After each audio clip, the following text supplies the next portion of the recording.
नमस्कार, मैं हूं तारकेश्वर प्रसाद और अभी पहुंचे हैं बड़ारा विधानसभा क्षेत्र में और हमारे साथ आमने सामने में है राजद विधायक सरोज यादव जी। इनसे बात करते हैं कि इनके क्षेत्र में इनको टिकट कंफर्म होने की बात आ रही है और लगातार ये अपने क्षेत्रों का दौरा कर रहे हैं।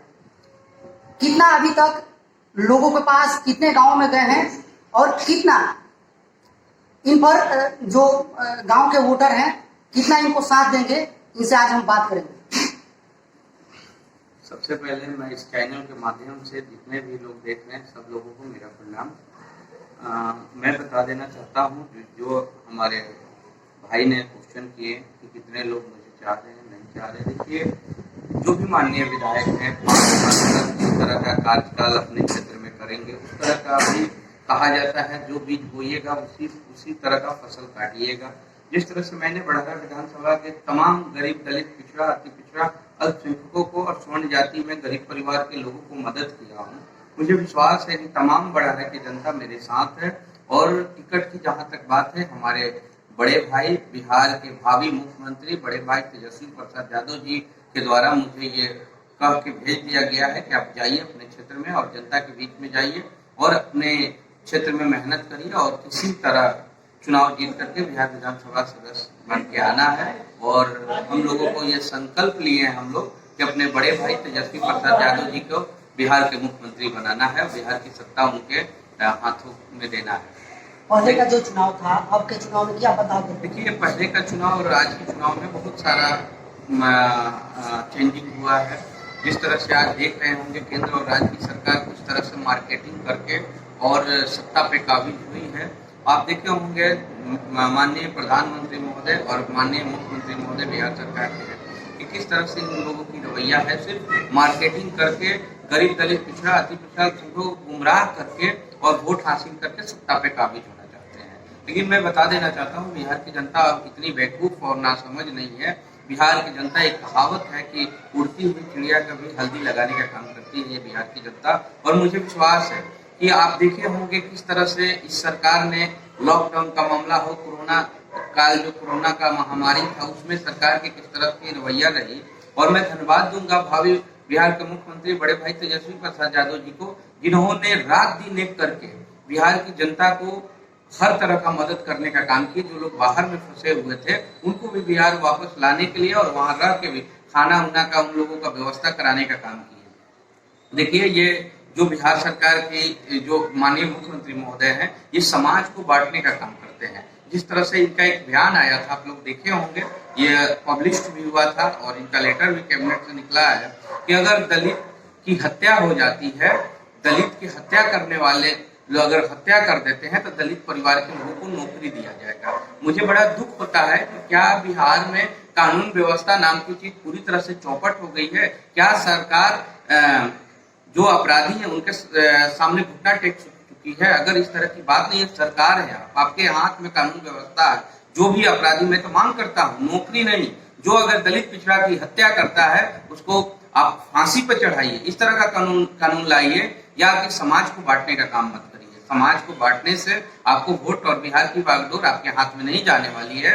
मैं एक बात आपको बता देना चाहता हूँ, राष्ट्रीय जनता दल गरीबों की पार्टी है और हमेशा गरीब के हित में लड़ने का काम करती है। साधु संतों का राजनीति में आना कितना उचित है? देखिए, साधु संत हो या कोई भी हो, मैं तो कहता हूँ समाज का जो सेवा करे, समाज के लोगों का जो भलाई करे, समाज के हित में जो काम करे, ऐसे लोगों को राजनीति में आना चाहिए। मैं ऐसे लोगों का स्वागत करता हूँ। लेकिन ढोंगी और पखंडी लोगों को राजनीति में आकर के राजनीति करना शोभा नहीं देता है। सिर्फ एक चोला पहन करके साधु का और संत का आकर के राजनीति में और आप कहिए कि हम समाज हित की बात करते हैं। हम कहते हैं सभी लोग, किसी भी वो साधु हो, संत हो या कोई भी हो, अगर समाज के हित में कोई काम करता है, गरीब गुरबा, दलित, पिछड़ा, अति पिछड़ा और जो लोग पीछे एकदम पीछे हो चुके हैं, वैसे लोगों को मुख्य धारा में लेकर जोड़ने वाला जो लोग काम करे, ऐसे लोगों को राजनीति में आना चाहिए। देखिए, राजनीति ऐसी चीज है कि राजनीति से ही समाज का कल्याण होता है, समाज का आगे पंक्ति में ले जाने का लोग काम करते हैं। लेकिन आज तरह का जो राजनीति हो रहा है, बहुत ही उच्च किस्म का राजनीति किया जा रहा है। तरह तरह का जनता को प्रलोभन देकर के सत्ता में काबिज होने की प्रयास की जा रही है। लेकिन मैं जानता हूँ कि जनता अब पहले की तरह बेवकूफ नहीं है। आने वाला बिहार विधानसभा 2020 का चुनाव इस सरकार को उखाड़ फेंकने के संकल्पित ले चुका है बिहार की जनता, और इनको उखाड़ के फेंकने का काम केंद्र सरकार के कार्यकाल में कैसा मानते हैं? हाँ, केंद्र सरकार की बात करते हैं। आप देखे होंगे केंद्र सरकार की कार्यकाल किस तरह से है। मैं तो कहता हूँ सभी युवाओं से कि जिस तरह से केंद्र की सरकार युवाओं के रोजगार को छीनते जा रही है, मैं कहता हूँ हर जाति धर्म के लोग में युवा है, युवा के माता पिता या पूरे परिवार बड़ी आस और उम्मीद से बच्चे को पढ़ाते हैं, अच्छे शिक्षा देते हैं, अच्छे संस्कार देते हैं कि मेरा बच्चा पढ़ के और आगे अच्छे नौकरी में जाएगा तो उसको घर के परिवार का पालन पोषण अच्छे ढंग से होगा। लेकिन आप देखे होंगे केंद्र की सरकार किस तरह से निजीकरण करते जा रही है, युवाओं के साथ छल करने का काम कर रही है। तो आए थे सत्ता में तो कहे थे सभी युवाओं को कि मैं सत्ता में अगर आता हूं, केंद्र की सरकार मेरे हाथ में आती है तो हम 2 करोड़ युवाओं को रोजगार देने का काम करेंगे। मगर मुझे दुख होता है कि ये माननीय प्रधानमंत्री सिर्फ जुमलाबाजी करके युवाओं को छलने का काम किए, युवाओं को ठगने का काम किए। अगर वाकई में युवा समझदार हैं, पढ़े लिखे लोग हैं, तो ये जो निजीकरण करते जा रही है, आप देखे होंगे किस तरह से रेलवे का निजीकरण किया जा रहा है, किस तरह से एयर इंडिया का निजीकरण किया जा रहा है, किस तरह से जितने भी सरकारी संस्था है उसको निजीकरण करते जा रहे हैं। तो ऐसे सरकार को सत्ता में रहने का कोई अधिकार नहीं है। और मैं मानता हूं कि भारत में सबसे ज्यादा युवा पीढ़ी है। जिस दिन युवाओं ने ठान लेगा कि ऐसी ढोंगी और पखंडी और युवाओं की रोजगार छीनने वाली सरकार को उखाड़ फेंकना है, ये सरकार केंद्र की हो या राज्य की हो, सत्ता में काबिज नहीं रह सकती है। अगले चुनाव में आपका एजेंडा क्या होगा? देखिए, जो लोग भी हैं, मैंने जिस तरह से बड़हरा के लोगों का उत्थान किया, जिस तरह से बड़हरा दलित पिछड़ा पे जो लोग शोषण करते थे, अत्याचार करते थे, उनको मैंने यहाँ पे शांत करने का काम किया, ऐसे लोगों को उखाड़ फेंकने का काम किया। अगर मैं पुनः सत्ता में आता हूं तो बहुत सारा विकास है हमारे क्षेत्र का। जैसे हम बहुत सारा रोड अभी अधूरा पड़ा हुआ है, बहुत सारा ऐसा सड़क है जो कि हमको बनवाना है, बहुत सारा हमारे क्षेत्र में जो मुख्य मुद्दा है जो बाढ़ का, इसको भी मैं समाप्त करूंगा।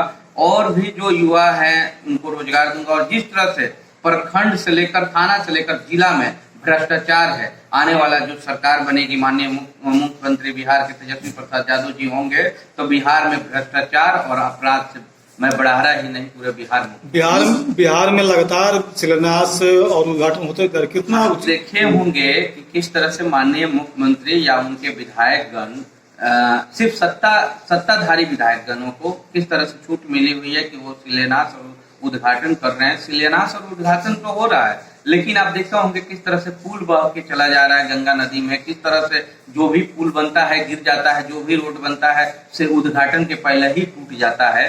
तो सिर्फ और सिर्फ जनता को गुमराह करने के लिए ये उद्घाटन और शिलान्यास करते हैं। इनका कहीं से भी विकास करने की व्यू नहीं है, ये दिखावा कर रहे हैं। अगर विकास करते तो बहुत सारे रोड है। देखिए, मैंने अक्टूबर माह में ही मेरे क्षेत्र के 32 रोड, जिसमें लौंग बाबा के मठिया से मटुपुर और सिमरिया बांध से डुमरिया, पड़रिया से बबुरा, बहुत सारे रोड का हमने टेंडर करा चुके हैं। लेकिन सरकार के दबाव से, सरकार के कुछ संवेदक और यहाँ के जिला के कार्यपालक अभियंताओं की मिली भगत से काम नहीं लगाया जा रहा।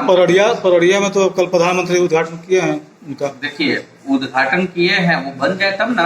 अच्छा। ये उद्घाटन तो सिर्फ दिखावा है, जनता को गुमराह किया जा रहा है कि हम इस काम को करेंगे। अरे भैया, ये तो बोले थे ना कि 2 करोड़ युवाओं को रोजगार देंगे। ये तो ये भी कहे थे कि हम प्रत्येक नागरिक के खाते में 15-15 लाख रुपया देने का काम करेंगे। हम कहते हैं ये उद्घाटन आज क्यों किया जा रहा है, या शिलान्यास आज क्यों किया जा रहा है? ये शिलान्यास तो 6 माह पहले हो जाना चाहिए और उसमें काम लग जाना चाहिए था। अगर वाकई में सरकार का एजेंडा था कि हम इस सड़क को या नेशनल हाईवे रोड को बनाएंगे, तो आज क्यों कर रहे हैं आप? इस चीज को पहले करना चाहिए। इससे स्पष्ट होता है कि सरकार सिर्फ और सिर्फ वोट की राजनीति करना चाहती है। मैं कहता हूं सभी दलित पिछड़ा, अति पिछड़ा संख्यकों से कि आप लोग सोच समझ के वोट करिए। और मैं तमाम बड़हरा के जनता से मैं आपके चैनल के माध्यम से अपील करना चाहता हूं कि जिस समाज के लोग, हम लोग छोटे से छोटे चुनाव क्यों नहीं लड़ते हैं, वार्ड से लेकर के विधायक या सांसद तक हम लोगों को वोट नहीं दिया जाता है, सिर्फ क्योंकि पिछड़ा, दलित और अति पिछड़ा संख्यक होने के नाते।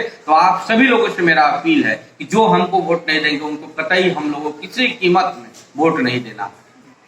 तो आपने अभी सुना, आमने सामने में हमारे साथ बड़ारा विधायक सरोज यादव जी थे और इन्होंने क्या कुछ कहा आपने सुना। तो एक और आमने सामने में जनप्रतिनिधि के साथ हम हाजिर होंगे, तब तक के लिए धन्यवाद।